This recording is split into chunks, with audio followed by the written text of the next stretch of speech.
Hello and welcome to Share.care's What is Manly radio show and podcast. Men feel more lonely, lost, and not useful in society than ever in history. Males are not attaching to school, work, or women. What it means to be a man appears lost. Is there a framework for being manly that we can unearth?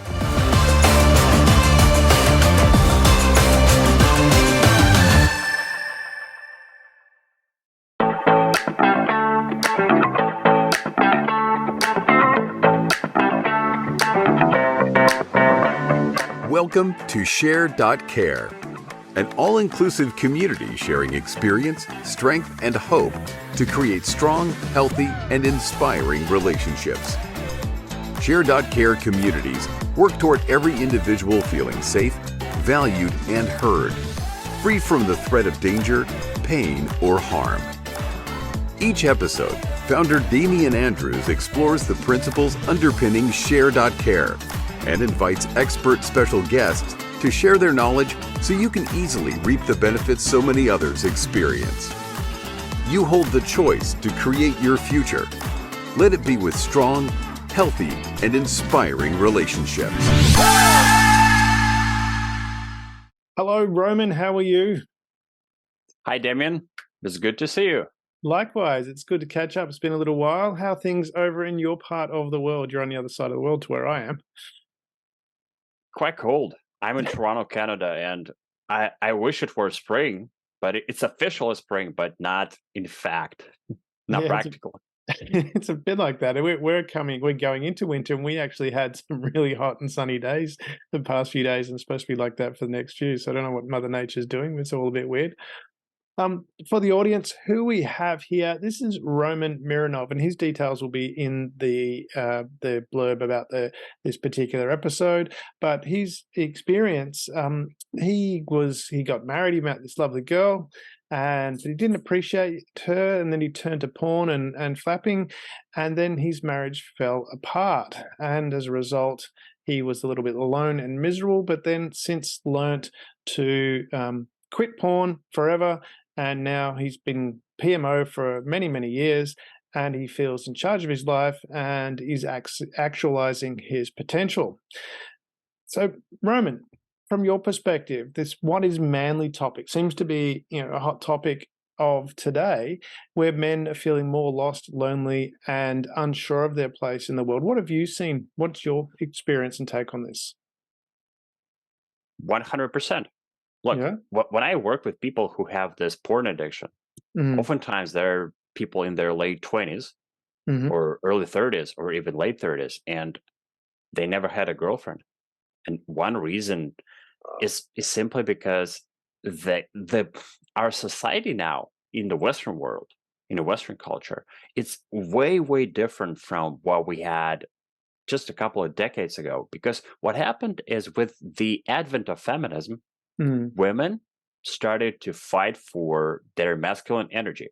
So, yeah, which was a good thing in the beginning, because there was a disbalance in their lives, because guys were super masculine and women were super feminine. When I speak about masculinity, I mean aggressiveness, and with femininity, in this context, I mean more, let's say, passiveness. So originally, women used to be quite passive, whereas guys were way too aggressive. Yeah. And now, what happens now in the Western world, the balance went to the other side, went to another extreme. Now, guys have become more passive and women have become more aggressive. And again, this is another disbalance. And as a result, today, guys, first of all, they're not oftentimes, I'm not saying that this is everyone, but a lot of guys, they have issues with masculinity. They were taught through their upbringing, through their school, through their peers. They realize that masculinity might be toxic, and they grew up with this idea in their heads. And now they don't feel masculine. They don't feel connected to this part of them, to that hero masculine part of them. And that creates pain in them all the time. Whereas girls, the idea was to become alpha women, but what they became instead is alpha bitches. And they don't like themselves. And also often other people don't like them. And guys, and this is the second problem. The first one being that guys don't feel masculine enough. The second problem is that they are not attracted to this alpha bitches, which is another challenge in itself. It's kind of a bit of a mix-up, isn't it, where people have got a fair way lost. I mean, I love what you're talking about there is the aggressiveness side of things. Can you define that a little bit more from what your perspective is? Because you're saying this masculinity. What is the masculinity side of things? Is it all aggression, or is there a different performer? Because it seems to be.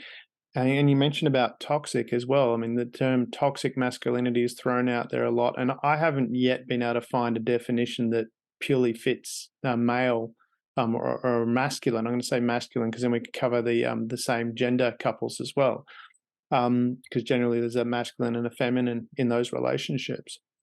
So from that perspective, the toxic masculinity, is there a definition for that, or is it, what is this aggressiveness? Or what is the definition of masculinity?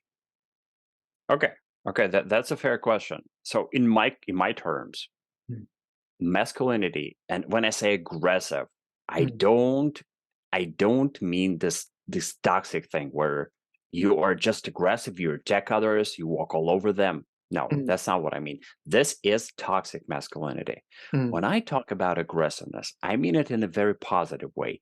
And I mean being more like proactive, where you take your life in your own hands, you set your goals, you go for them every day because you feel that there is something in you that wants to actualize your potential, and you're not stopping. I think that's a very masculine thing to do.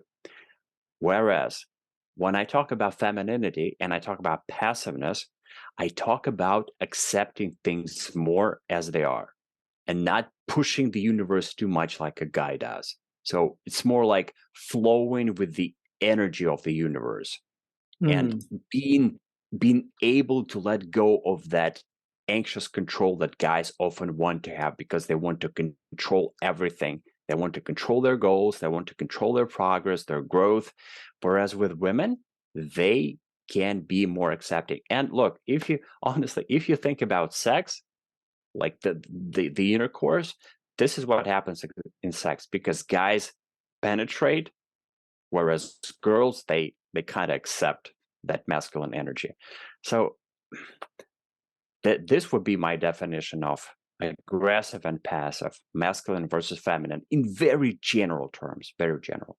Yeah, it's an interesting point that you make, and that analogy that you just drew there between using sex as an analogy, because from that physical point of view, it is that penetration that happens. There's an aggressiveness to that in a way. I mean, not saying it has to be an aggressive action, but it's entering someone else's body when you look at it that way. And it doesn't have to be done in an aggressive way, but it is penetration. So from that point of view, when we look at this aggressiveness, and I want to come back to what you said was actualizing your potential is masculine.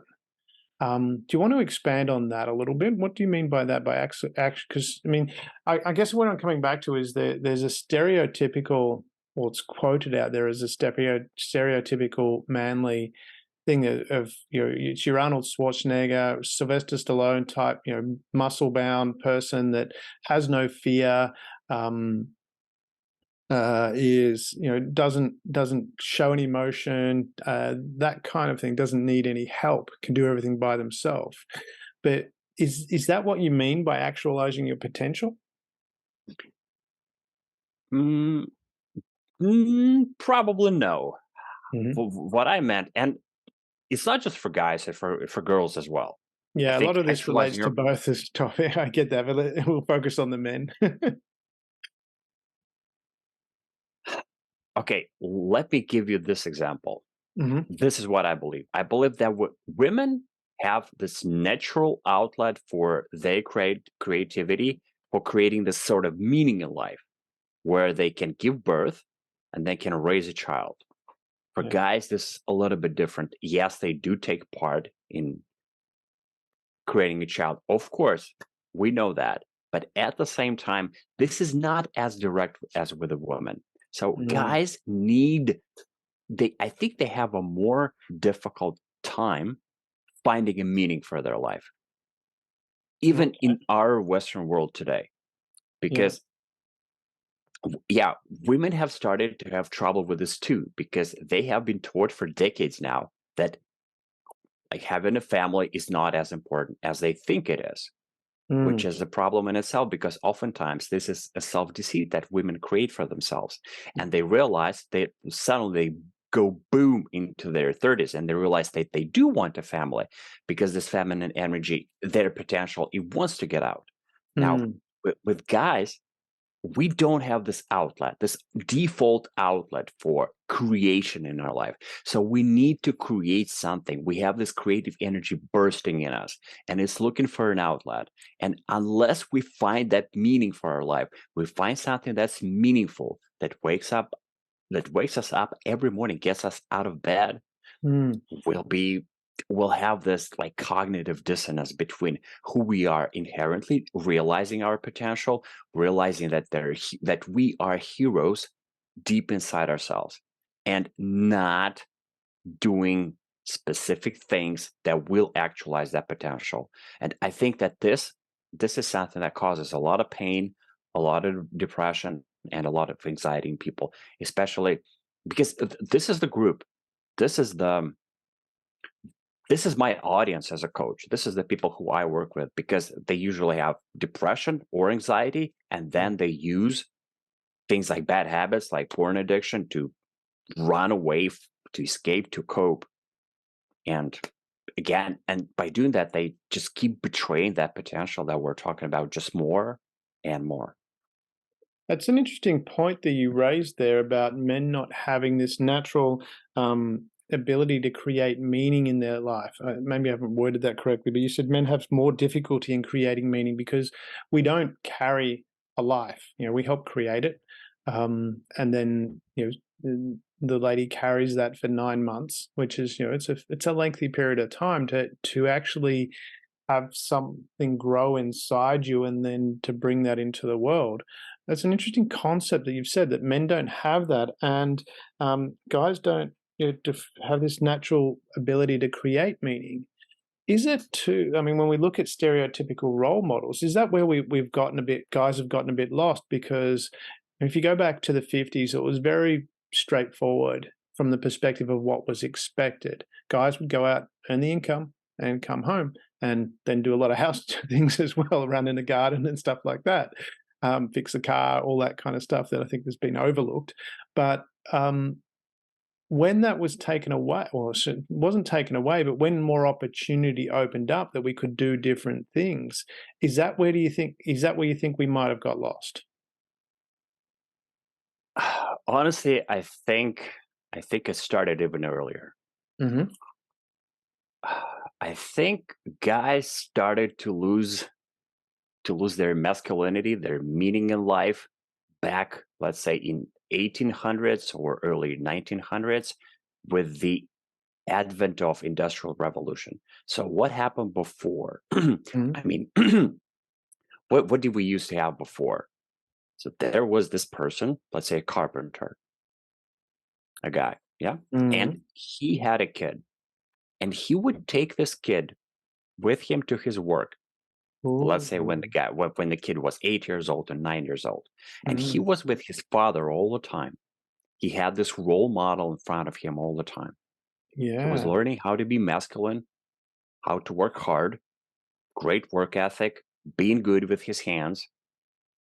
And gradually, when we created this automation in our lives, and it's going to get even worse with AI, we lost this ability to have a role model and just to work together with our fathers.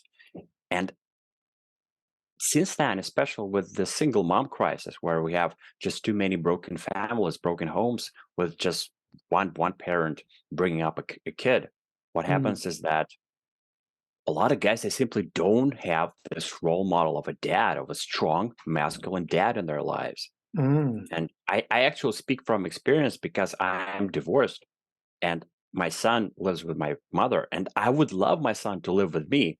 But at this point, this is not impossible. Hopefully things will change. But the point is, this, like, guys grow up never knowing what a masculine person is. And now things get worse with social media because there are so many different messages bombarding a young kid's brain, and he just never realizes which role model is correct. Look, honestly, I'm 40. I'm 40 years old, and when I go to social media or I read different articles or I read different books, I get confused. Even though I'm supposed to be mature and a little bit wise, I'm Yeah. definitely not there, but I'm supposed to be at 40. And it's hard for me to make sense of some of the different things that people talk about to find the right way for me to live. Because one person would say, I don't know, eat kale, right? just, just an example off the top of my head. But the other person will say, look, kale is bad for you because it has this toxins and like you don't want to eat it. So this And tastes cognitive terrible. dissonance, yes. So it's interesting. I'm fascinated by what you said about the Industrial Revolution because I hadn't heard it put that way before. But what you've said there makes a lot of sense in the sense of that role model, and that's where, I mean, for me, this is a fascinating conversation because, I mean, my family growing up was by far from perfect. It certainly wasn't.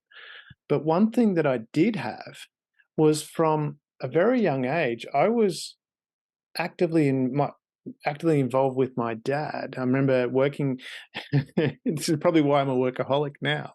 He was building a new shed in the backyard, and he was working away. And I remember asking him about, because I was getting tired working with him, and I was saying, oh, don't you get, I'm tired. Why aren't you tired? And he just, I remember his words saying, "Don't get tired, son," and that was it. And so ever since then, I always strove very hard to work really hard to be like my dad, who didn't get tired. But I remember a number of different areas, and I used to go and play golf and lawn bowls with him, and also got separated off when we went, where I'd be around other men. So my dad would go off, when you play golf and four people would go off, so I'd go with three other gentlemen and play that. So that was my experience from that perspective. But you've really opened my eyes from the perspective of when you go back to before the Industrial Revolution. That's what people did that's what boys did with their father. It's given me a whole new appreciation of what you've said with that. How do we get that back? How do we get this role modeling back, especially when they're being bombarded with so much information on social media? I think it's an uphill battle for sure. Mhm. And what you're doing with your podcast to talk about these things and bringing people's attention to it, that's part of the good fight. Mhm. Just spreading the good message, and it starts with our own families. You have your kids, I have my kid, and thankfully he's coming to see me, to visit me for a couple of months this summer in Toronto, and I look forward to it. And actually, I look forward to getting him to work with me, working hard, because he's 13 and I've been pounding him with this message that you have to start working now. You have to develop practical skills now, because Mm. otherwise it's going to be too late. And also, a part of it is developing this amazing work ethic that you've been talking about. And by the way, I think what your father used to tell you, don't get tired, this is Well, he didn't tell amazing. me But not to get tired. He just said he didn't get tired, which I think he he was didn't get tired. I think he was just boasting. But for me, as a little kid, it was like, oh, I want to do that. Exactly. Yeah. And maybe something, even a slightly better thing to say for him would be something like this: I draw energy from work. I Mm. think that this is quite critical. People don't understand this. They think that hard work will tire them, but it's the opposite. As a workaholic, you know this. We Mm. draw energy from work. We get more positive. We can go more. It's like being depressed. If you sleep for 12 or 14 hours a day, you will stay sleepy throughout the rest of the day, 100%. But if you sleep for 8 hours and then you hit your work hard, you'll tap this wealth of energy that you never thought you had. I think it comes down, for me, it comes down to the attitude that I have towards it. Because I mean, I know dopamine is produced when you think happy thoughts. So I think about things in a way that makes me feel happy. That's just a choice that I've chosen. But yeah, definitely. I read somewhere that you can't, or more read in a number of different places, but it's impossible to be depressed while you're doing something. I'm not sure Yeah, how. I remember your favorite exercise with a pencil or a pen. Yeah. Yeah. Well, I mean, it's kind of that in a mental space now. There's sometimes when I'll start to feel, and I actually don't have the thought, I'll start to feel like a little bit down, starting to go down. And all of a sudden I'll notice it just switches automatically and I'll be going, oh, what's great now? And then all of a sudden, the dopamine and serotonin starts getting produced and away I go. But from that perspective, we're talking about, you mentioned about setting goals as well. Is that, and when we're talking about a framework for creating a framework for what is manly, is that how does that link to actualizing your potential? Do you need to know who you are and then set some goals, or can you just set some goals and find it out along the way? Yeah, thank you for the question. And by the way, let's tie this to dopamine and serotonin to Mm, make this. I think that this is quite an important distinction. mm, Look, so let's say you have this potential, and mm, you might not even recognize this at a conscious level, but subconsciously you do know this, especially as a guy, mm, and you feel this potential wanting to get out of you. mm, Now, there are two lanes for you at this point. You mm, can either escape the thoughts of your potential, the craving that you have, and you go and satisfy that craving with short-term pleasures mm, like junk food, watching porn, going on social media, playing video games, engaging into other mindless activities that shut down your thinking mind, and that for a moment they put you in a trance that keeps you forgetting about that potential. So you don't feel the pain that you're not actualizing your potential. And mm, that's dopamine, that's short term pleasure. mm, What's the other lane? The other lane will also bring you pleasure, but it's a little bit distant. And I think of this second lane as serotonin, mm, which is you set a goal, which is a little bit distant, you make a dream, mm, and then you work on fulfilling that dream. And you do your best to enjoy the process. And mm, you don't get much dopamine while you're working on this. In fact, it might be quite hard. You might be suffering. mm, It's like a boxer who needs to train 8 hours a day to get ready for a fight. mm, That is brutal. That is difficult. And he keeps getting punches in his head all the time. Right? mm, But when the time of the fight comes, he wins, he gets the goal. He gets not the dopamine, but the serotonin, mm, which is a more distant reward system in your brain, a more distant neurotransmitter. And the best thing about that is this: it's long lasting. When you mm, achieve your goal, you feel accomplished, you feel fulfilled. And that serotonin that you got from it, it will sustain you for years now. mm, Yes, it will wane off, but slowly. You will be proud of this accomplishment. mm, That's why the only way to be happy is not to get that dopamine in the moment, but to go for the long lasting and the distant serotonin reward system, which is based on setting goals, making plans for those goals, mm. and then working on the plans. How do you, like, from that perspective, when we're talking about, you setting goals and actualizing your potential, how does someone who, doesn't feel like they're stuck in their basement and lost, and I know you deal with this quite a lot with young men, um, and how do you get them to make that switch and go, well, actually, I need to just do something? Okay, as a coach, what I do, I do different things. One Mhm. thing I do is simply bringing this to their conscious level. Mhm.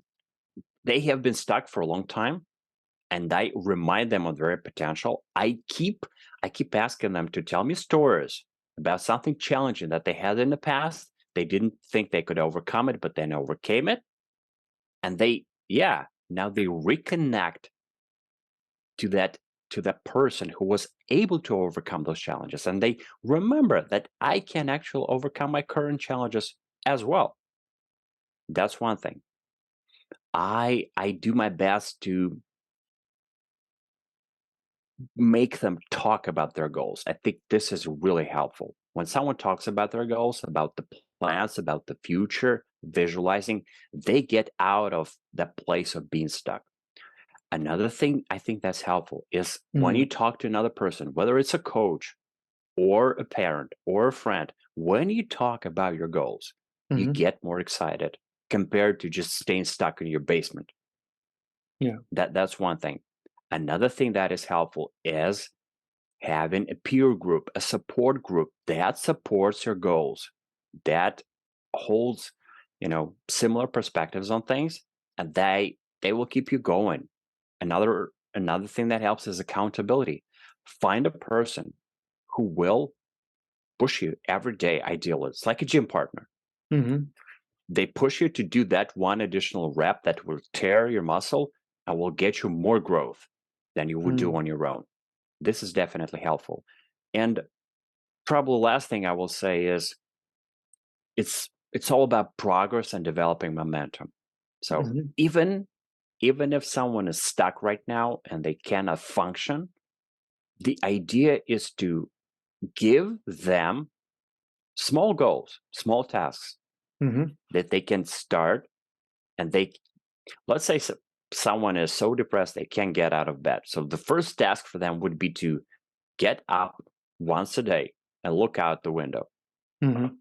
When they do that, they start resetting their dopamine cycle in their brain. Yeah.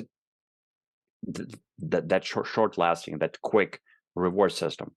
Because now they don't have any dopamine. They just fry their dopamine receptors by, Mhm. let's say, by overdoing stimulations like junk food or whatever, social media. And now they don't react to any other stimulations. So they need to start resetting their cycle, like get off those social media, and then they create these small tasks. They fulfill those tasks, and Mhm. then they feel good. And then the next task, which will be a little bit more difficult, it comes easier because they are developing momentum. Mm.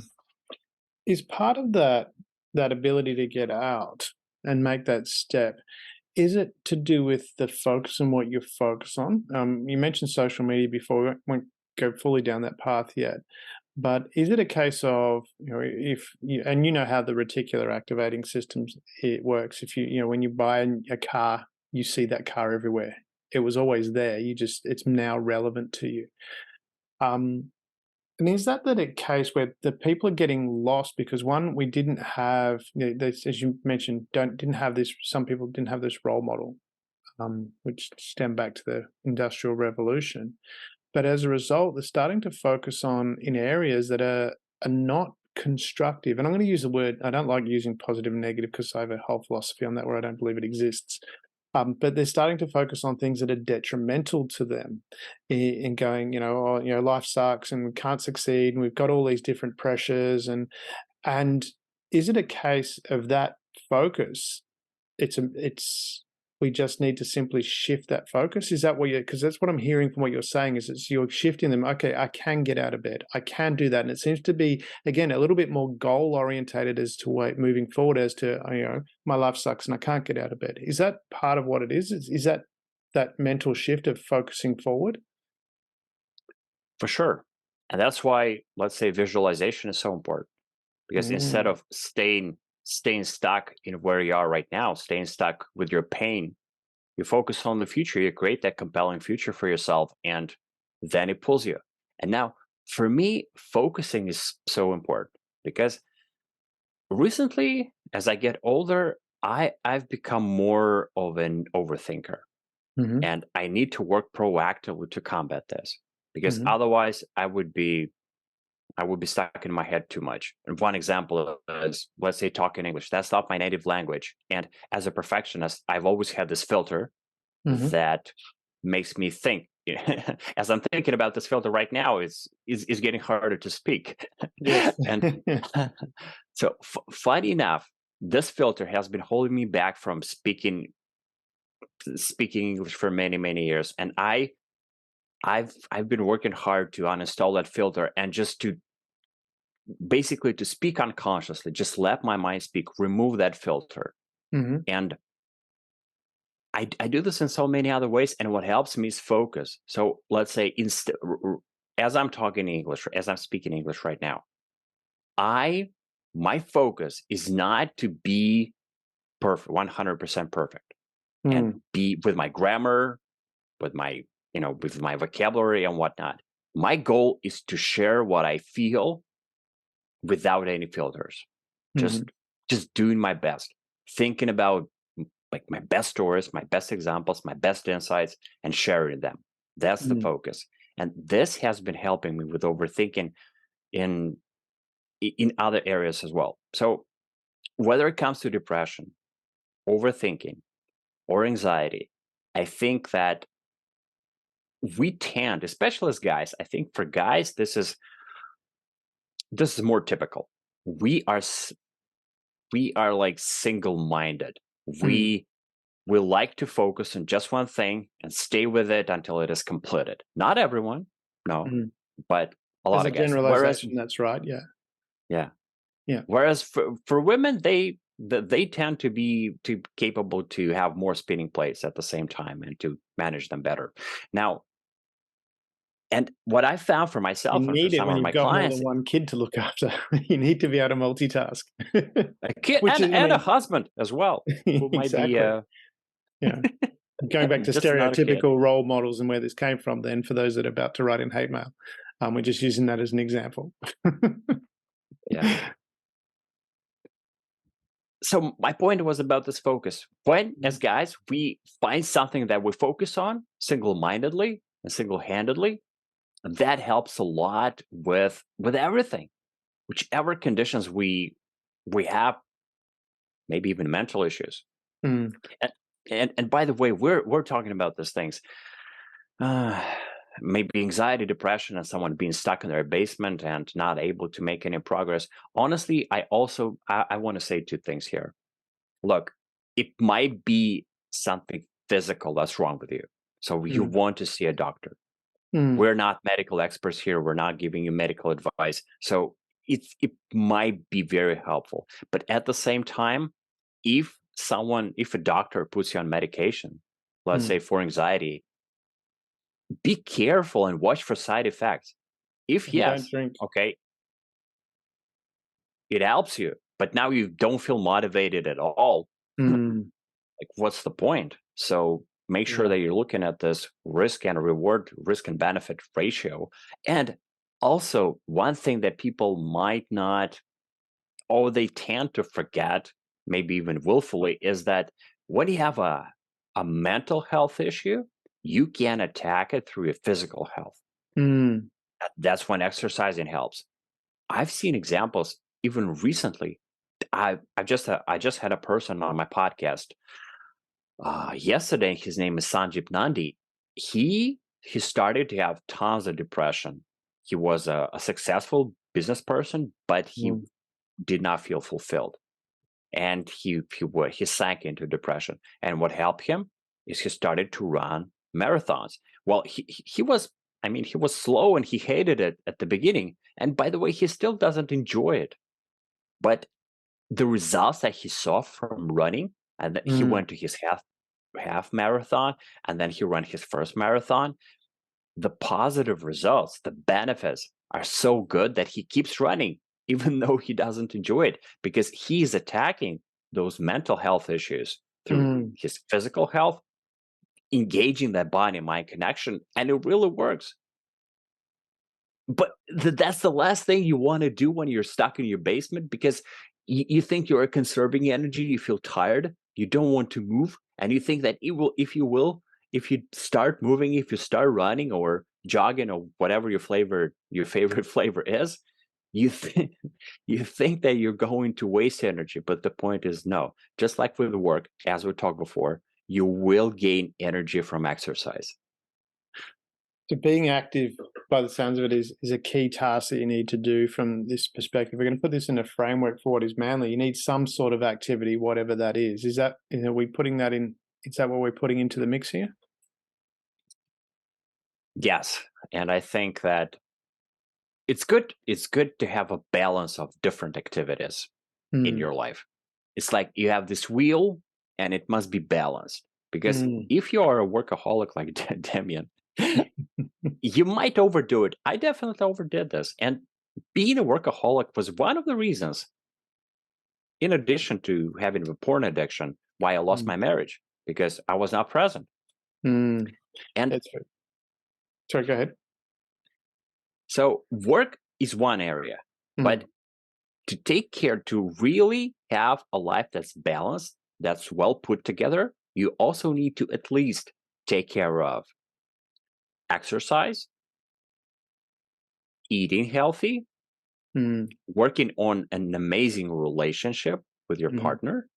And I would also say having a hobby that's also good for your relationship, because it makes you more interesting and more attractive to your partner when you have something that you like outside of your relationship. And one final thing I would say is travel. It doesn't have to be big. Maybe it's a road trip, a 2-hour road trip to a place near your city where you've never been. Maybe there is the biggest tree in the world right there and you never saw it.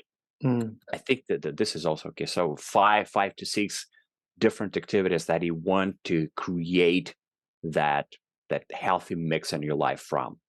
It's a good points that you've raised there. From that perspective, and this is where, because you mentioned about self-time, the friend that you were talking about was doing the marathon, having that space and doing that, which is running's a solo sport. What about from that perspective of having this self-time, when you talk about self-actualization? Like from my perspective, and I've talked about this before, I think, is I have, where I am on the beach house, I do record these down here at the beach house. I've got a big lawn, which I got rid of the gardener, and I bought myself a self-propelled lawnmower. It's not a ride-on; you've got to walk behind it. And I Forrest Gump. I call it gumping. I'll go out there and it'll be no headphones or anything like that. It's an electric lawnmower, so it's not very loud. And I will just go up and down the lawn and sometimes it doesn't even need to be mowed, but just to be alone with my thoughts. Because I've heard it referred to as men have, and again, stereotypically speaking, men have a nothing box. We solve our problems by just pushing everything away and just having that self-time. Is that, from your experience as well, is that what other people, are going through, and what men, and do men need to make sure that we have that self-time? Absolutely. And I would call this active recovery. So you need something that you do to recharge your batteries proactively, because otherwise, if you are a workaholic and you want to be productive, you're lying to yourself. Because let's say you have a shift that is 16 hours long, right? And you're proud about it. But the point is, as the end of the shift, of your work shift, is getting closer, your productivity is basically falling apart. It's decreasing by the hour. And let's say maybe the last 4 to 6 hours of your shift, they might not be productive at all, because your brain is just not functioning at the same level. But what happens is, let's say you stop at 8 or 10 hours, right? Then you do this active recovery, whatever it is, mowing your lawn, riding a bike, taking a walk, playing guitar or other musical instrument. This thing, miraculously, we can call it also strategic laziness. You're lazy, but for a strategic reason, because you know that you will recharge your batteries and your productivity will be better next day. So it's better to have, you will be more productive in a day with 10 hours and then a few hours of this active recovery versus a day where you had 0 active recovery and 16 hours. Check it, make an experiment and see how it works. It kind of sounds like what you're describing there is that metaphor of the woodcutter who's cutting wood and regularly sits down and cuts in a massive amount of wood, and people going, how is that possible? And he goes, well, when I was sitting down, I was sharpening my axe. Exactly. It sounds like that's the metaphor that you're putting forward. What about from that perspective? And you talked about the role, coming back to those role models that you talked about. Because it seems today, I was talking with another friend who talked about, him and his wife, they do rock climbing. And in the gym that they go, they have a rock climbing gym and they have a girls group. But he mentioned they wouldn't have a boys group because it's not PC, so to speak, anymore. Do you think part of that, where we've lost those role models, is you don't have these men's spaces? I mean, yes, there are things like men's share, we have a few, but really, you can have women's gyms. We have women's gyms here in Australia, but you couldn't have a men's only gym. It would be deemed sexist. Do you think part of that reason is that, we've lost some of these spaces where it's okay to be manly? I look at it again. I've got friends where we all get together and it's just boys get. It's not that women aren't invited. Sometimes they come and then they don't stay, or they don't come again, because it's not misogynistic or anything, but we are telling fart jokes and stuff like that. And we're not censoring because this is our time, to put that in a metaphor. Do we need more spaces like that where it is okay that it's not, men are not going to be, and do you think that's part of the reason why some men are, young, especially younger men are worried about that? They're going, oh, I don't want to be doing that because I'm going to get in trouble, whereas I'm older and I don't care. So it doesn't bother me. This is an amazing question. And I think as a society, what happened to us is that maybe 100 years ago, we were at one extreme, which was we were a man-centered society, a man-centric society. Whereas now it shifted to another extreme. We are becoming a women-centered society. Whereas, just like you mentioned, it's okay to have a female group in a rock climbing gym, but it's wrong or politically incorrect to have a guys group, which doesn't make sense at all. And let me give you another example of how much pain it creates in people. It actually in women. So I have this client now, and she's in her early 30s and she wants a family, but she has been basically an alpha bitch for her entire life. And she worked hard. And when I say alpha bitch, I don't mean it disrespectfully in any way. I do respect all women and her in particular, but it's a very common term. There is a book which is called Taming an Alpha Bitch, and basically I'm referring to the term from this book. Okay. Now, and the point of the book, by the way, is to transform from an alpha bitch to an alpha woman, which is different. Okay. Anyway, so that female client that I have, she says that she has been born and raised in Canada. And she said in her life, talking to people who have also been born in Canada and engaging with them, with those guys, they would never do something simple as holding a door for her. And she grew up thinking that this is normal when people don't hold a door for you. And those guys, they would not do it specifically because she's a woman. And they fear that she might get offended if they hold the door for her, because that could seem like an attack on her gender, right? And now she started to notice, as she gets into her early 30s, that when guys who have different background, let's say they come from from Middle East, right, or from, let's say, Europe, like I do, they would hold the door for her, and she actually enjoys it.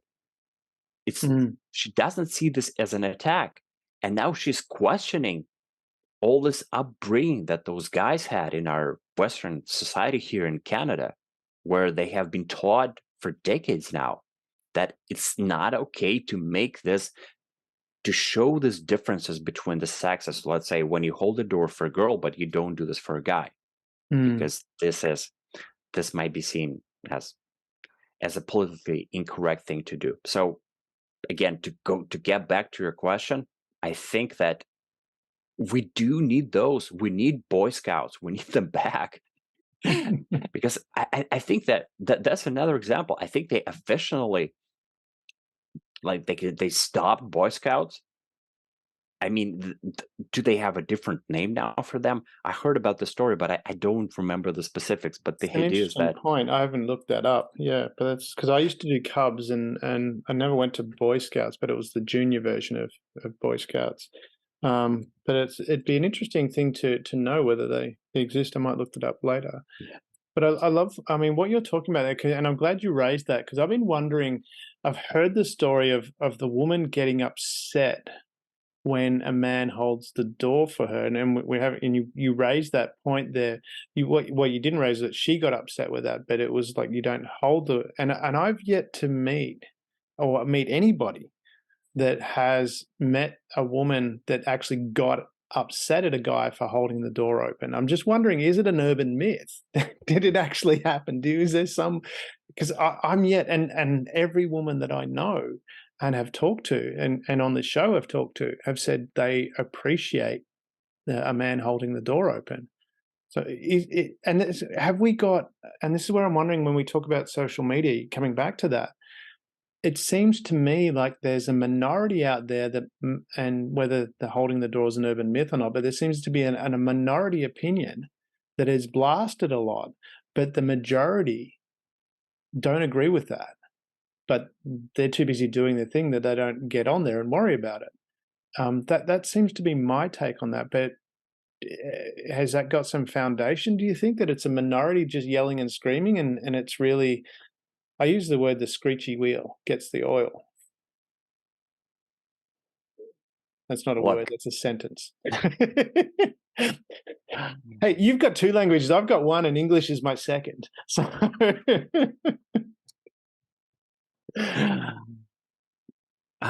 look, honestly, that's a great question. I would love to see some statistics.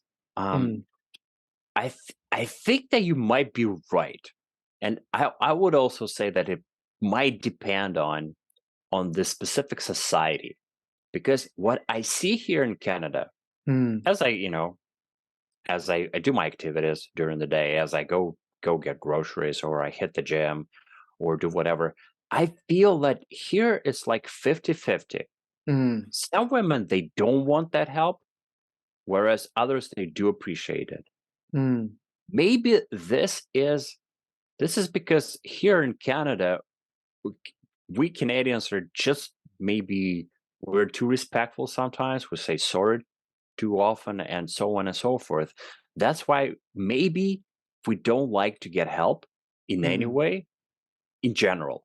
And it's not just a masculine versus feminine thing. Maybe this is what causes it, but otherwise, yeah, I would have to think about it. I have to do my research. Yeah, because I said it's something that I've been wondering about. Is it actually a thing? Is it a real thing, or is it an urban legend that the women don't want the door being held open, or those little the chivalric? How do I say that word? Chivalry. Yeah. Told you English is my second language. Chivalretic. Yeah. It's that chivalry where, and it doesn't have to be just for women too. It's just showing, and we have that with the shared.care. We rewrote the code, the Knight's Code, the chivalric code, where we modernized that, made it gender neutral, and made it more modern as well. And the whole point was, you use your strength, whatever that strength might be. It doesn't mean physical strength, could be intellectual strength, to help others. And so, but in doing that, I said, I've been trying to find, I'd love to, I'm sure they're out there. So if you're listening and you don't like doors being open for you, please ring in and let us all, yeah, you can ring, there's a phone number there. Let us know, because I'd like to meet you and ask that question. So from that side of things, though, is it a case too, when we're looking at, is it really coming down to this self-actualization? Because it used to be, and again, it's a norm that I haven't really, and I don't like the term norm, I hate it, to be honest, but this whole thing about men not asking questions, not asking for help, and not expressing emotion. And the reason, and I think partly because my experience isn't that. And as you know, I was posted to the SAS in Australia, and they're pretty tough guys. The special forces. All of them could ask for help. All of them could express emotions. The part I didn't put together was we were all screened before we went in. So we all had to do psychological tests before we went in. So my guess is that all those people, because I don't remember what was on the test, but my guess is that they would have probably screened, because you don't do that kind of stuff. You don't have that level of those skills in the special forces and do the things you have to do without A, asking for help, and B, if you do have a problem, being able to express that. And we all could. So that wasn't my world, but is that what you're seeing? Is it a common thing that men aren't taught to express emotions, that they aren't taught to ask for help if need? Yeah, I would definitely agree. I think a lot of guys, they struggle with what's called emotional intelligence. Mm. They have dissociated from the feelings that they have. They haven't been taught how to feel. And one example, one avenue where I see this a lot is that people don't develop social skills. Let's say guys who are in their teenage years now, instead of being social, going on dates, talking to girls, what they do is that they stay at home because now they have all this immediate and affordable access to, let's say, pornography and other addictions like playing video games, playing online games, which is It's not so. as good by a long way. Sorry. Yeah, you know this. You're good with this. Yeah. And because they're not social, they're not engaging with other people.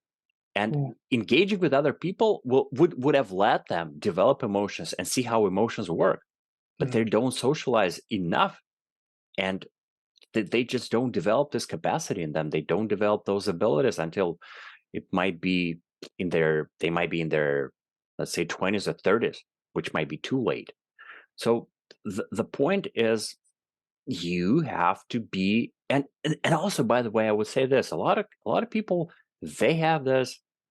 Not a lot of people, but let's say again here in Canada, mental health issues are on the rise. And when someone has something like ADHD Mm. or another mental health issue, it's hard for them to have that emotional intelligence at a high level. And that's why they struggle, and that's why it might be difficult for them to reach out for help. It's an interesting point that you raise. I often wonder, did I have ADHD? I never got tested, but I do wonder. So not enough to go and get tested. But it's an interesting point that the social skills side of things, is that, I mean, where is that lost? I mean, you need to talk, and maybe it's different. I mean, you, like yourself, you've got a 13-year-old over 14-year-old son. We're on school holidays here at the moment. He had to do 2 speeches. So I, made him prepare and deliver 2 speeches. Well, he's done 1. He's got 1 more to go. But part of that was for that social skills, being able to articulate. I mean, being able to articulate your thoughts, or being able to communicate what you want with other people is critical in today's world. Where do you think that's got lost? I mean, how are we not communicating with each other? Um, Well, one obvious answer is, of course, the internet and all the social media, mm, because this social media, they have made human interaction way easier.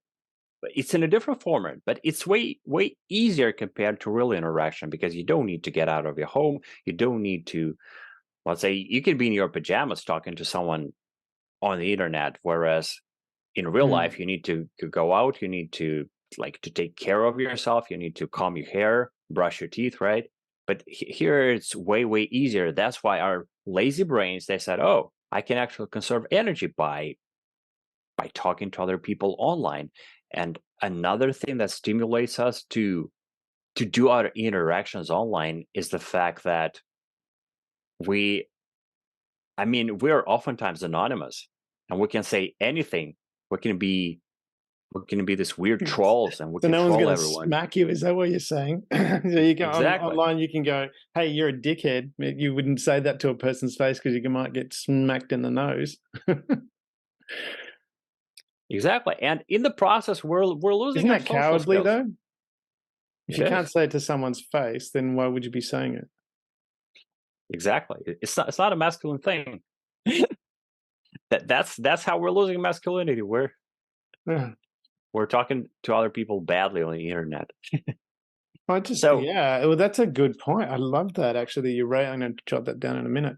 But I love that you raised that actually, because this ability to hide behind electrons essentially, and not only that, you don't even say who you are, and that's the ultimate of cowardly, really. Now that I'm thinking about it, I love that. That's pretty profound. It's certainly not masculine, not in my definition anyway. But from that, this social connection, because I do wonder about what is it? When we're social beings, we need to connect with each other. I mean, from my perspective, when I order, my son and I, we have movie pizza night on Friday nights.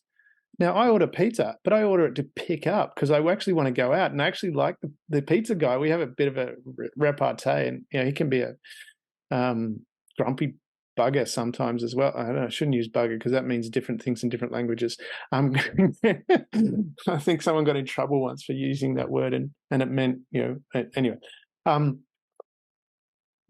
And I just have this little banter, and quickly, and every now and then, I mean, initially I'd give him a few extra bucks, go keep the change, whatever, and then he started giving me discounts. I'd order it, and he'd give me discounts back.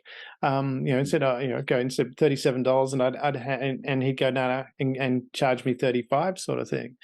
It scares me now that I say $35 for pizza, but anyway, it's a lot, But I mean, what is it that's stopping people? We're social beings. What is it stopping guys at going out there and talking with women, particularly? well, probably the biggest reason is that it's so much easier to talk again to girls online, especially because you have grown up with this phone in your hand, and this is a huge part of your world, and you think that the world is there in your phone.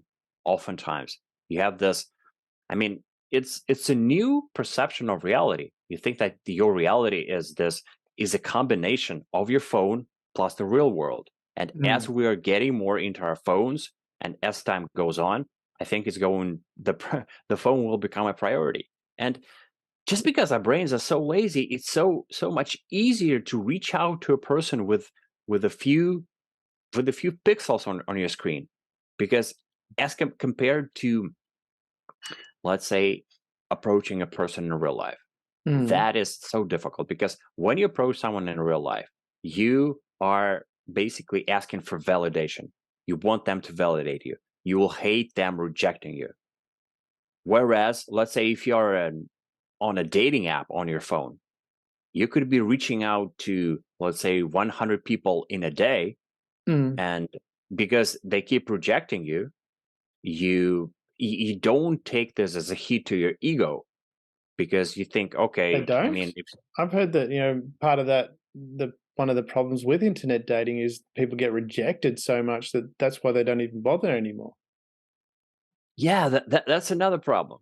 But the Right. point is that it's way less scarier compared to approaching one person. Let's say in real life, you might approach one person. That's what happened in my life. I approached 3 people until I got my first girlfriend. So she was the third one. So when I was 16, I approached one person, and I took the next year to recover from that rejection. Then this happened to me the second time with a different girl. I was better this time. You got to start earlier. I had my first girlfriend in kindergarten. I know. You have to. Yeah. I need to learn from you. I need to have you on my podcast and talk about all your secrets of attraction, male attraction. That's what I don't. I'm really confused about that. They talk about women being confusing, but they're not. They're quite simple. Got to write a book on it, I think. Yeah, tell this to Sigmund Freud. Yeah. Didn't he date his sister, or was that Einstein? I can't remember. Mhm. Sorry, you're touch. Yeah, and in my second year, when I did my second approach, I actually had a chance. I had a chance to date. The first date was going good, but then something in me just pushed me to say, What was that? What was it? What you've had it? You've asked for someone and they said no, and then yeah. you've not done that. Then you've just mentioned that part there. What was that you it was so scary? What was this about rejection that is? You mean rejection in my second approach?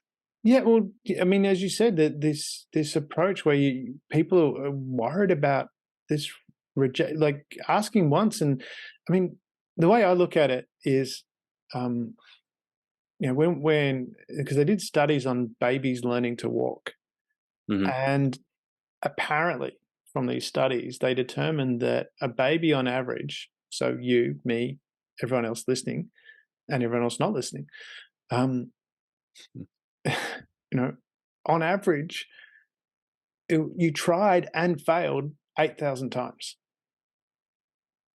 So it's like, you know, so you wanted to do something and you failed 8,000 times, but you kept getting up and doing it again. What is this fear of someone saying, no, I don't want to go out with you? So it's like, okay, I'll ask someone else. That's a beautiful distinction that you're making. I think that we, in the most broad sense, we go through three different periods. Mm-hmm. In terms of developing our ego. When Yeah. we're kids, we don't have ego at all. We're just one with the world. We don't care about rejection or validation. That's why it's so easy for us to learn how to walk, as in one example. But as we become teenagers, our ego becomes very acute, or it's so strong. And that's why we want to belong. We want to have the same opinion as our peer group. We want to be a part of a peer group. And that's why we hate rejection, because it goes straight into our heart. Actually, teenagers would commit suicide for things like this. And you, as grown-ups, we will look at them and we just don't understand why this happened. But ego is a huge, huge thing for guys and girls when they're teenagers. But then in our 20s, and as we grow older, we start losing our ego. We become more mature, become more playful, we develop the self-deprecating humor, and we start caring about rejection less. So that's why I think when a teenager gets rejected, that's such a hard blow that for me, in my teenage years, it would take me 1 year to recover. I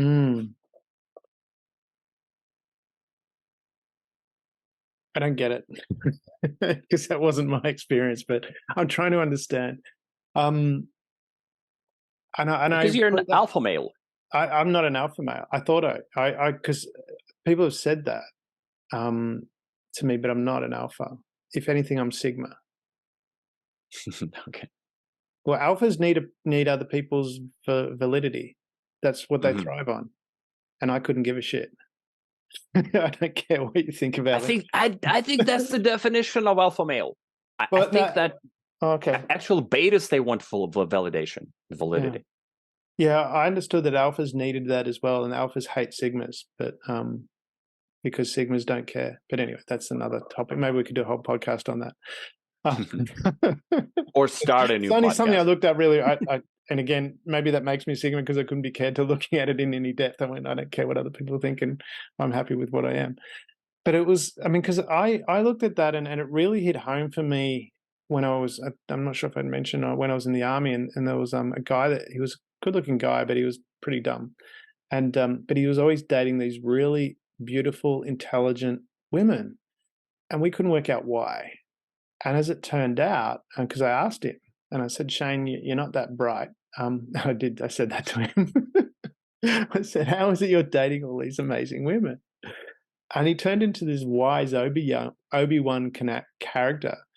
And he said to me, he said, Damien, what you don't see is I ask a lot. Most of them say no. You just see the ones that say yes.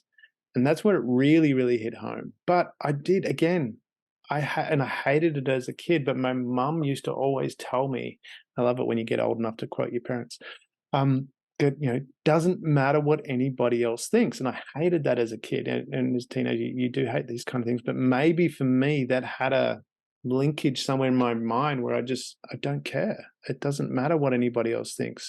It matters what I think. And I believe that I'm a good person. I might mess things up, but is that where we need to be looking at it from that perspective, where we separate? Because for me, I know I'm a good person, but I know sometimes I might mess things up. But I don't see me messing things up as me being a bad person. Just means I need to learn to do something probably a little bit better. An example I've used on this podcast before was years and years ago. I was helping at a wedding, friend's wedding, and someone parked where the bride was going to park, and I stormed over and yelled at the guy, "What the hell are you parking there for?" And there was no sign. He didn't know. Oh, And I that don't. was you. Yeah, exactly. Sorry, man. But it was you're a bit young because this was about 20 years ago. So oh no, you could have been driving then.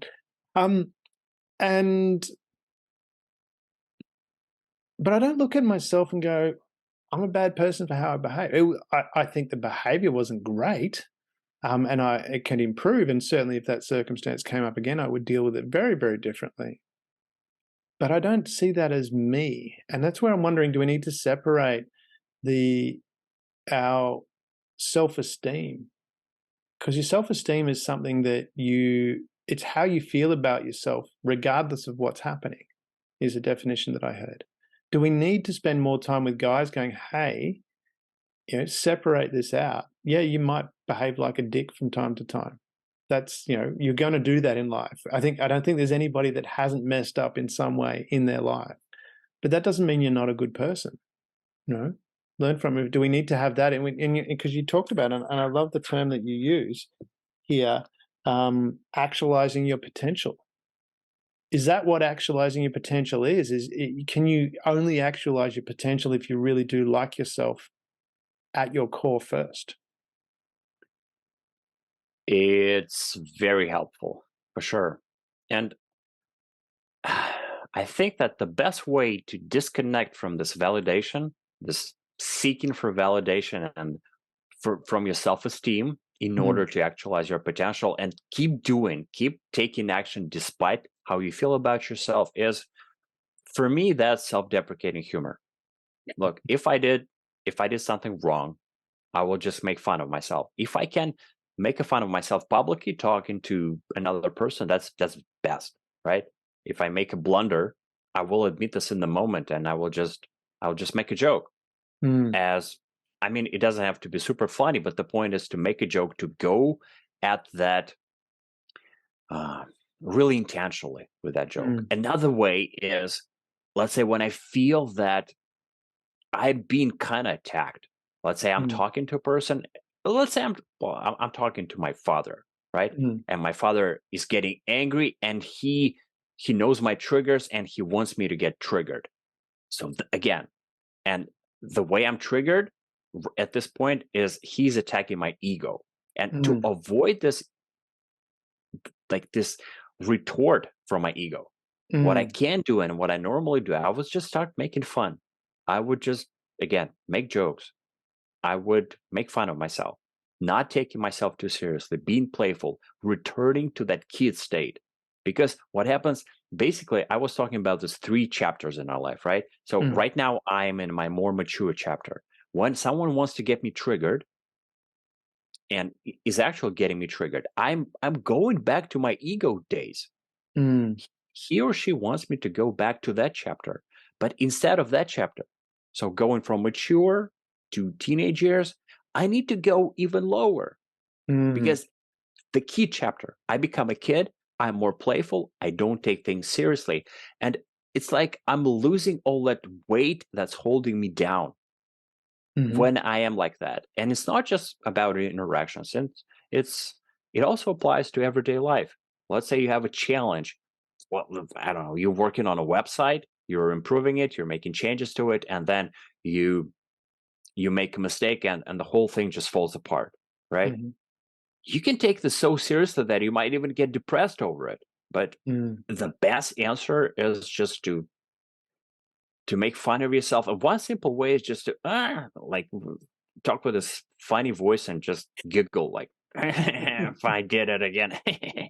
I'm so old and I'm not getting any wiser. You know. I love that sound effects. I think sound effects are important for a guy to do. I think I do sound effects myself. It's very important. Is that, I mean, from that perspective, I mean, for someone, you know, again, being lost, and, you know, this fear of women, so to speak, is it a case of, you know, just getting out there and going, hey, and chatting with someone, and if they don't like it, move on to someone else, until, you know, if someone doesn't like you. I loved it recently. I hadn't seen it before, and I don't agree with everything he says, but I certainly love this quote. It was from Jordan Peterson, and he said, if you're talking to someone and they're not listening, shut up. Stop talking. And it's, you know, from that perspective, do we need to have that as guys, and going, look, if we're talking with someone, and regardless, I mean, if someone wants to have a debate and they're not listening to you, it's like, just shut up. Move on to someone else that actually you can have an intelligent conversation with.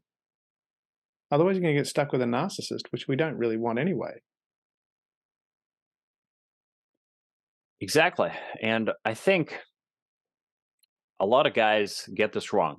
So when we talk about like building the social skills, getting a girlfriend, they start to overthink things, and they think they need to learn a lot of theory. It will take them years. But honestly, finding a girlfriend could take someone just a couple of days. Just go approach 100 girls. Yes, probably 99 of them will reject you. That's just the numbers game. That's how it works. Well, it's a rejection, and I want to challenge that using that word, because if they don't like you, it's probably more that you're not compatible, which is a good thing. I mean, exactly. Who wants to go out with someone that doesn't like you? And I can tell you from that perspective, it's not good because I've done it. It's not nice. Don't go there. If they don't, just because, you know, I've done that. I've chased a girl that, and it was like, didn't like me. And, but, you know, kind of, and I don't even know what was going through my head back then. Yeah, it's a dead end. Yeah, for sure. Move on. Chasing doesn't work.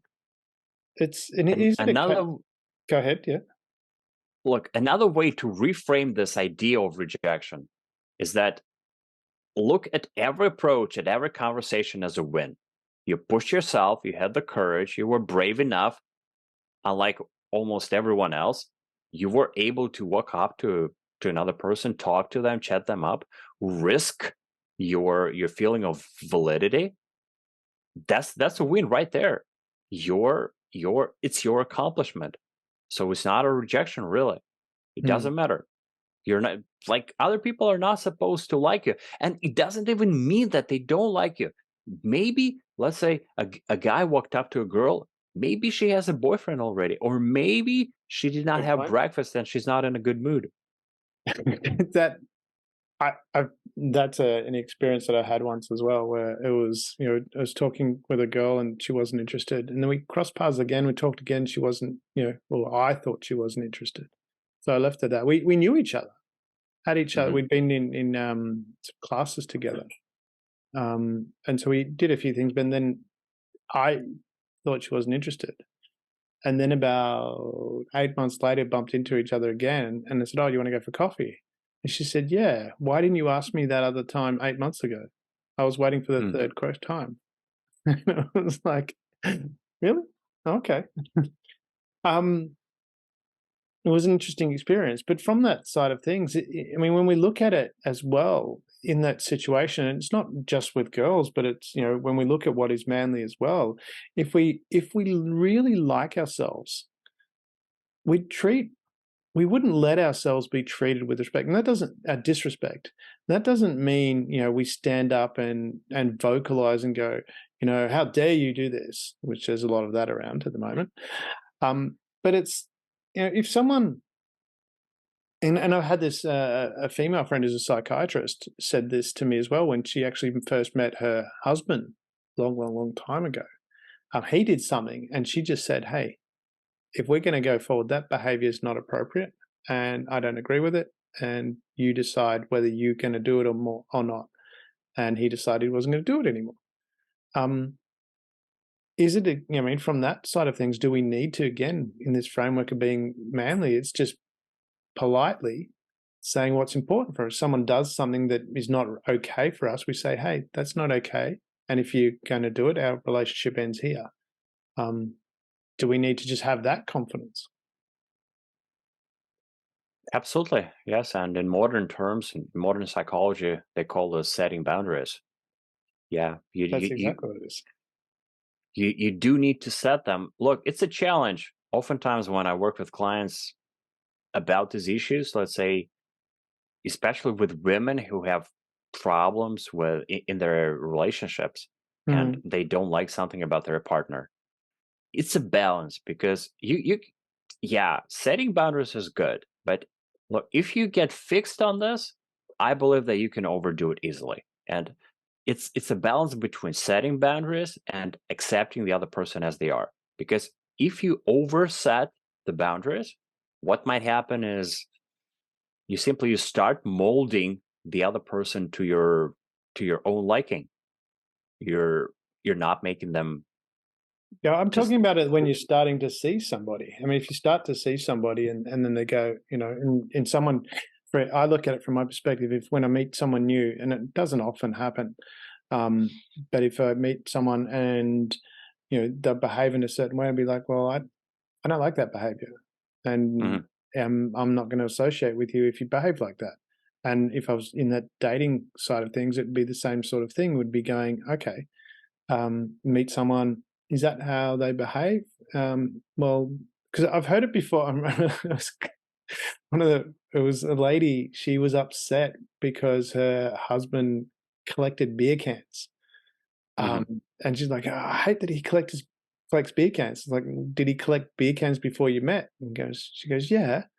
He's been doing it for 20 years. I was like, well, you continue to go out with it. That's what I'm getting at. Yeah, I don't agree with you should try and mold someone. That's just stupid. If you don't like the person, don't be with them. It's kind of that simple. You should make that assessment, from the beginning. But I'm just wondering from that perspective too, is it a case of, on the other side of that, if someone is treating you in a way that you consider disrespectful, having the courage to say, hey, I don't find that behavior appropriate. And if you're going to do that, then we're not going to, I mean, if it's going to irk you for a long time, if someone's treating you with disrespect, I'm not talking about molding, certain things, but if someone's treating you with this disrespect is what I'm saying. Yeah, definitely. You should. How do you encourage people to talk about this? To stand up for what's right for them. Yeah, and it's not just a manly thing to do. It's for both sexes. I agree. I mean, most of what we're talking about applies to both. Yeah. But we're trying to give guidance to guys here. And I said I think it equally applies to women as well. From that perspective. But what about from that side of things too? Because I mean, you mentioned about the alpha bitch, but there's a lot of really, really nice women out there too that just want they want a relationship. They want a relationship with a nice person. Are they difficult to find for most guys? I mean, they're not hanging out at nightclubs. Let's put it that way. So going to nightclubs, you're not going to find them. Generally. And certainly not the drunk ones at nightclubs anyway.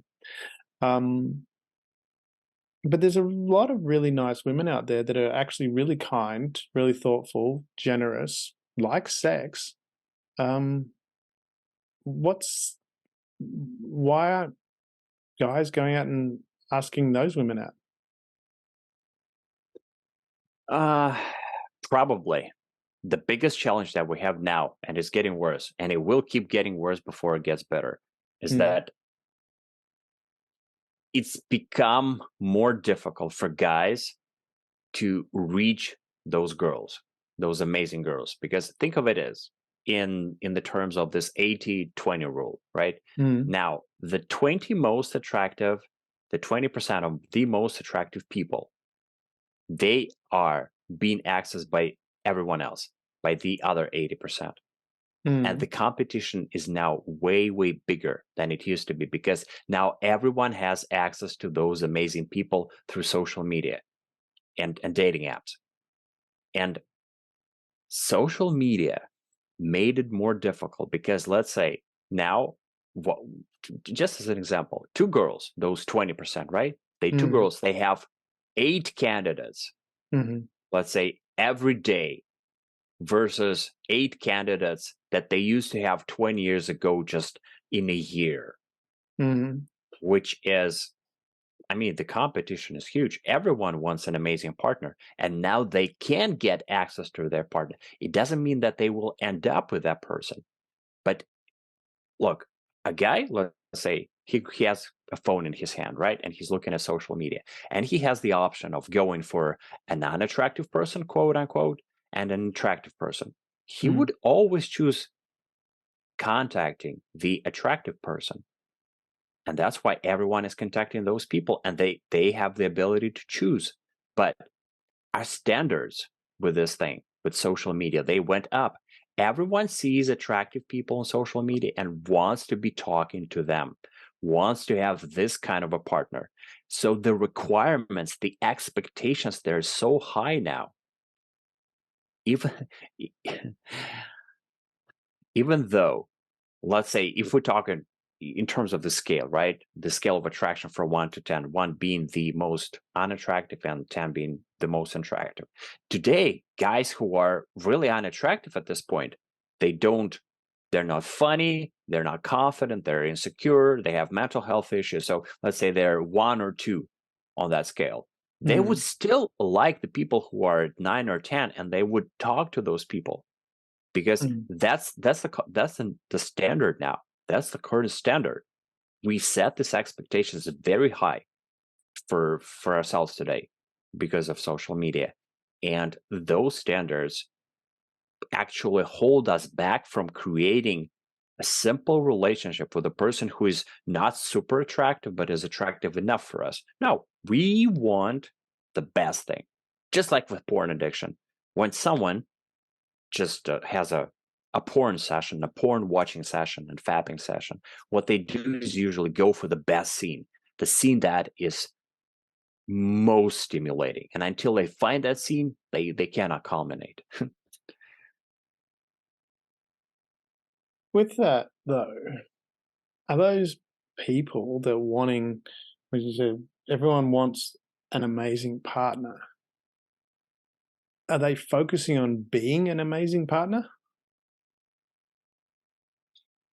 No, oftentimes no. Yes, some do, but look, when that person who is 1 or 2 on that scale wants a person who is 9 or 10, no, they're not thinking about the gap between them and that person.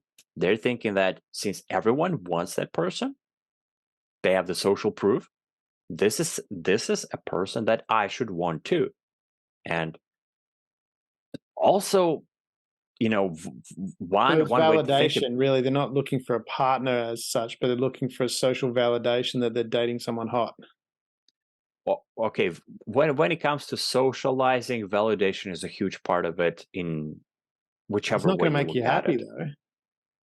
If you're constantly thinking about what other people are thinking because you're going, okay, I've got this hot person, and then someone goes, oh, I don't find her that attractive because beauty is subjective. Then they're going, oh shit, I'm not getting validated anymore, so now I need to find another one. And it's kind of an ongoing thing. It's not a path to happiness, is it? To me, it doesn't sound like it's a path that you're ever really going to be happy. You're constantly going to be striving. Well, in many ways, yes. If that person is, let's say they're beautiful, they're very attractive, but at the same time they don't have any substance behind them. Yeah. Or even if they did have substance behind them, at some point you're going to get older. That's true. What do you trade up? I mean, you lose half on the trade-in. Yeah, Usually and more. another challenge is that if you are dating an attractive person, they would always have so many people reaching out to them, so many options, So won't you and feel it's insecure difficult for about them to that? be loyal. Wouldn't you feel insecure about that if you don't think you're freaking amazing? Wouldn't you feel insecure about that? That's the best point. The best way for a guy to become more attractive is to become more secure, to become more confident. And Definitely. one thing about this is that you stop being needy. You kill that neediness. You stop needing the Neediness is not validation. attractive at all. Yeah, you know that. Yeah. It's like, said, I'm doing this. If you don't like it, tough. Oh, okay, I'll come with Yeah. you.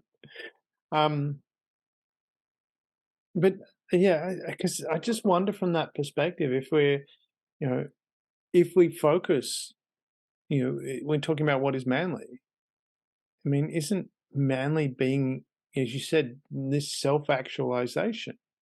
And can I keep coming back to that? But isn't self-actualization being who you want to be? And if you're confident in who you want to be, now, out of the 3.5 billion, well, this thing is 3.7 actually billion women on the planet, that Mhm. if you're confident and you're fully self-actualized, there's a good chance there's going to be quite a few of those that are going to like you. Yeah, that's a very healthy perspective. And that's an amazing reminder for guys who have problems with insecurity and the lack of confidence. There's always you just keep going, just like that example that I gave you. Mm, If you are a newbie, you don't have any clue. Look, even if talk to 10, talk to 100 people, talk to 100 girls, and probably one of them will say yes when you ask her out. That's it. That's how you do it. And by going through that process of talking to those 100 women, you will also build your confidence because you are proving to yourself that you have the competence to talk to other people, and competence means confidence. I love that confident means confidence because I think from that perspective, from what I've seen, we talk about the macho you know, hero, the Arnold Schwarzenegger type thing. I'm yet to find many women that actually like that. It's more about intelligence and kindness that they're attracted to, which is what you're talking about. This they say, men, that they find that, and this is probably why things are the way they are, is that women have all these beauty products because men find, they fall in love straight away, but women fall in love with the person and then love them more as they go on and they find them more attractive as they go on because they find more things that they love about them. But that Yeah, being me, that's why I'm coming back to that point of, you mentioned about everyone wants an amazing partner, but are you focused on you being an amazing partner? And do we need to be encouraging guys to hey, you be an amazing partner. Hey, and it's not hard, if a woman's interested in you and they'll let you know, generally. They'll let you know. It's not hard to keep that affection there. Send her a text message during the day and say, "Hey babe, thinking of you." She doesn't like the word babe, don't use it. Some women don't. Other women do. And you send her a message, say, "Hey, right now, I'm thinking of you." She's going to love that. It's not hard to. But is that what we need to be doing? Is just going, hey guys, stop trying to, please everybody else. Is that what we need to be doing? And just focus on what you like. And that's your self-actualization, is being you and focusing on what you like, not what everyone else thinks. look, I think here we're dealing with this self-improvement paradox. Yeah. Yes, you are most attractive when you're authentic. You're not hiding. You're just Yeah, being yourself. That's true. But exactly. at the same time, you need to keep improving yourself. It's like Mm, we talked about a kid who learns to walk. yeah. I mean, do we should we scold the kid that he he's not able to walk at this point. No, he's learning. He's learning how to walk. And so it's both. It's we accept the kid as he is right now.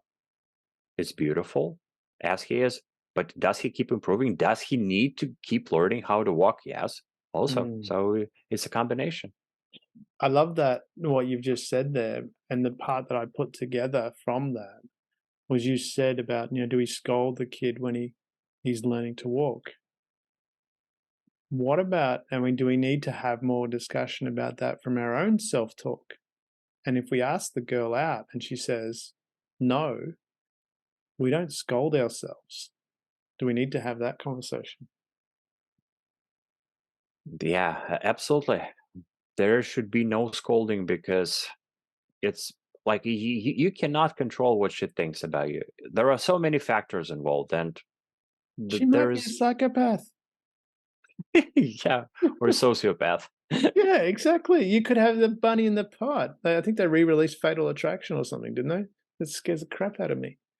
Stay away from them. They're crazy. Yes. Is Feel that good, feel accomplished just by the fact that you talk to her. That's it. That's what matters. Yeah. Yeah, and that's self-actualization, isn't it? Does it fall into that category? Just going, "Hey, I had a chat with her, and, I actually asked the question."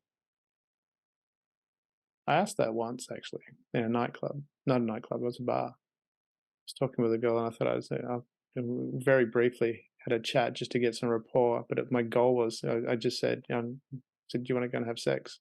She said, Hmm. "Yes." I had hair then, maybe that was why.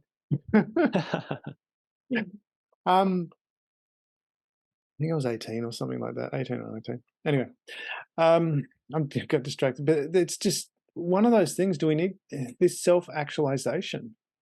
I love that you've got that and you talk about that. And it's, to me, it sounds like that. And you mentioned this belief in yourself is attractive.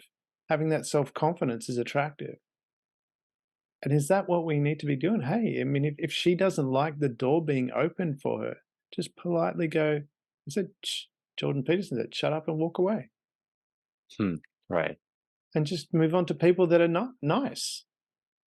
I open the door for everybody, men and women. So it doesn't, it's just a polite thing to do. But same, it's not, is that the conversation we need to have with men? 100%. We need to help guys get out of their heads and realize that Mm, overthinking the situations doesn't help.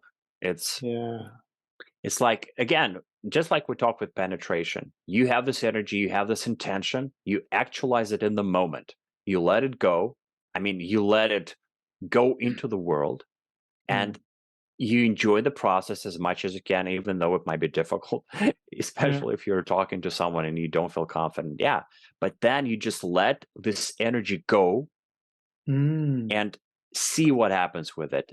It's yeah. like, look, my favorite example, I might have been, I might already mention it before. It's like being a speaker at that nightclub. The speaker doesn't care about the Mm, music that it's putting out. It doesn't care about the sounds. It's just doing its best, right, with what it has. That's it. yeah. It can't control what happens. Yeah. It's there could be 100 people at the club, and maybe 70% of them like the music, but others don't, because it's not their type of music. Mm. Do you think that in that self-actualization side of things, it becomes about, and I want to come finish because we've got to finish soon. But you mentioned before about having a compelling future, and I haven't heard many people use that term, because I use that term a lot in some of my programs. Um, and compelling future is really, really powerful. Is that where we need to be focusing, when we're talking about a framework of, you know, this self-actualization, be authentic with who you are and have a compelling future. And if you're going in a direction and you've got a purpose, that in and of itself will be attractive, not just to the opposite sex, but just be attractive generally. Maybe not to everybody, but to the people that are, if you're clear about where you're going, then you're going to align with people that like where you're going. Absolutely. Absolutely. Whether it comes to business or a relationship, you will attract a person who actually wants that alpha person who knows where they're going, who has a life purpose. That is so attractive, and not to mention the guy-girl dynamics, because there a girl, like that's one of the most attractive qualities in a guy, when he knows where he's going, when he has goals. Even if those goals, they're not perfect, and she might not agree with them, the very fact that he's passionate about those goals, that makes him super attractive.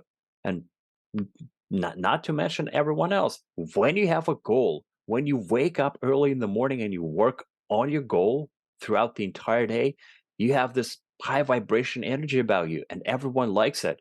We're like moths flying to the flame of the high vibration energy. I love that. Does that sum up where we're at today? Because that's pretty powerful. I love that. The most attractive quality in a man is someone who knows where he's going. I wrote it down better than that, but I told you, English my second language. But we've got to sum this up. How would you sum it up? How would you sum up, what a guy needs to do to be manly?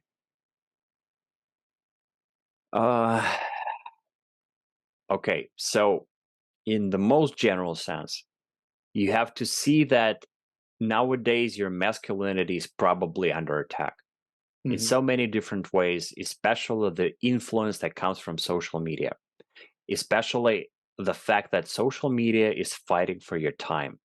It wants you to be on the apps for very, very long, and you're wasting too much time. And most importantly, you're wasting your focus, because your focus should go into things that are conducive to developing your life, whether it's exercise, your business, your studies, your career. And the second point is that the information that you're getting from those apps, it's not conducive to your building masculinity, because oftentimes you get conflicting messages about what's right and what's wrong. So the role models that you get there might not be very helpful. So the idea for you is that you need to create, let's say, a group of role models for yourself. Actually, I'm thinking right now about Napoleon Hill, Think and Grow Rich, where he had the circle of role models, and he would actually hold these meetings with them in his mind. He would sit at the table with them, and he would absorb the qualities that he liked in them. And I think that this is the best way for us to conclude here, because this is the point. The easiest ways for you to find a person who is a masculine figure, and you model them. If you have a fatherly figure in your life, amazing, model them. Even though, let's say you are a teenager listening to this, and right now you feel like combative, maybe you don't like your parents too much at this point, you disagree about too many things with them, but still, that's a phase. Keep looking for that role model. Maybe that's your father. Maybe that's a mentor that you have. Love that. That's awesome. Roman, it has always wonderful chatting with you. Thank you very much for making the time to share your thoughts on what is manly. There's so much beautiful and helpful information in there. And the audience, thank you for listening. Roman, thank you very much for being on the show. Thank you, Damien. Thank you. Thank you for being part of the Share.care community and helping people around the world prosper. You're creating a bigger pie for everyone to share. The more people contributing to the world being a better place, the better the world becomes, for others and for you.